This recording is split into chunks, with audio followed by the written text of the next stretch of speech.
Hey guys, hope you all are good. நைக்காவில் சஸ்தி ஜம்பா அப்படின்ற ஜம்பாவை ரொம்பவே ஏதோ ஒன்று மாஸ் ப்ராடக்ட் ஒன்று வாங்கியிருந்தேன். லிப்ஸ்டிக் வாங்கியிருந்தேன் 02 அப்படின்ற ஷேட்லேருந்து.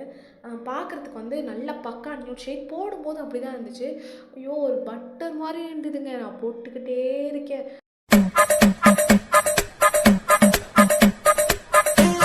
பண்ணும்போது தான் வந்துட்டு டிஷ்யூ வச்சு பார்த்தா என்னோடய லிப்ஸை விட டிஷ்யூவில் அதிகமாக இருக்குது. என்னடா, நம்மளே ரொம்ப நாள் கழிச்சு இந்த மாதிரி லிப்ஸ்டிக்லாம் வாங்கியிருக்கோம். நான் இந்த மாதிரி வாங்கி மேக்ஸிமம் யூஸ் பண்ணதே இல்லை. நான் இன்சைட்டில் அந்த லிக்விட் லிப்ஸ்டிக் இல்லைனா ஜூடியோவில் வைக்கிறது இந்த மாதிரி தான் வாங்கி யூஸ் பண்ணியிருக்கேன். பிக்மெண்டேஷன் பயங்கரமாக இருந்தது. நான் டிஷ்யூலேருந்து மொத்தமாக வலிச்சு எடுத்ததுக்கப்புறமே லிப்ஸ் வந்து பார்க்கறதுக்கு அழகாக இருந்துச்சு. ஸோ அதனால் நான் யூஸ் பண்ணலான்ட்டு இருக்கேன். ஒரு 10க்கு for pigmentation. Smell was good, சூப்பராக இருந்தது. வேணும்னா வாங்கி யூஸ் பண்ணி பாருங்கள். நானே தான் யூஸ் பண்ண போகிறேன். பட் நல்லா தான் இருக்குது. ஓகேவா? ஓகே, நெக்ஸ்ட் வீடியோவில் பார்க்கலாம். பாய்.